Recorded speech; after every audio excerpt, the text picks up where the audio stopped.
ವಿಡಿಯೋಸ್ನ ನಾನು ನೋಡಿದ್ದೀನಿ. ಕಾಲೇಜ್ ಟೈಮಲ್ಲಿ ಎಷ್ಟು ರೀಲ್ಸ್ ಮಾಡ್ತಿದ್ದೆ ನೀನು? ಸರ್, ನಾನು ಹೇಳೋದನ್ನು ಕೇಳಿ ಸರ್. ನಿಮ್ಮಿಬ್ರು ಕಣ್ಣಲ್ಲಿ ಕಲೆ ಕುಣಿದಾಡ್ತಾ ಇದೆ ಸರ್. ಆ ಕಲಾ ಸರಸ್ವತಿ ತಾಂಡವ ಆಡ್ತಾ ಇದ್ದಾಳೆ ಸರ್. ಅದನ್ನ ನಿಮ್ಮ ಪ್ರಾಡಕ್ಟ್ ಆಟಿಟ್ಯೂಡ್ಗೋಸ್ಕರ ಬಳಸ್ಕೊಳ್ಳೋದ್ರಲ್ಲಿ ತಪ್ಪೇನಿದೆ ಸರ್? ನೋಡಿ ಸರ್, ನೀವು ಬರೀ ಬಾಯಿ ಮಾತಲ್ಲಿ ಸುಳ್ಳು ಹೇಳ್ಬೋದು, ಆದ್ರೆ ಈ ಡೈರೆಕ್ಟರ್ ಕಣ್ಗೆ ಮೋಸ ಮಾಡಕ್ಕಾಗಲ್ಲ ಸರ್. ನೋಡಿ ಭಾವ, ನಮ್ ಪ್ರಾಡಕ್ಟ್ ಮಾರ್ಕೆಟ್ ಆಗ್ಬೇಕು, ಬಜೆಟ್ ಉಳಿಬೇಕು ಅಂದ್ರೆ ಇರೋದು ಒಂದೇ ದಾರಿ.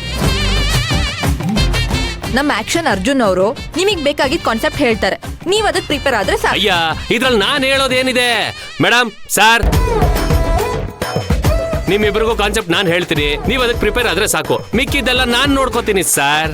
ಅಲ್ಲ, ಒಂದ್ ನಿಮಿಷ, ನಾವಿನ್ನು ಒಪ್ಗೆನೂ ಕೊಟ್ಟಿಲ್ಲ, ನೀವ್ ನೋಡಿದ್ರೆ ಕಾನ್ಸೆಪ್ಟ್ ಅಂತಿದ್ದೀರಾ? ನೋಡಿ, ನಮ್ಮೂರಲ್ಲಿ 3 ಜನರ ಮುಂದೆ ಇವ್ರ ಜೊತೆ ಆಕ್ಟಿಂಗ್ ಮಾಡೋದಕ್ಕೆ ನಂಗೆ ಮುಚ್ಕರ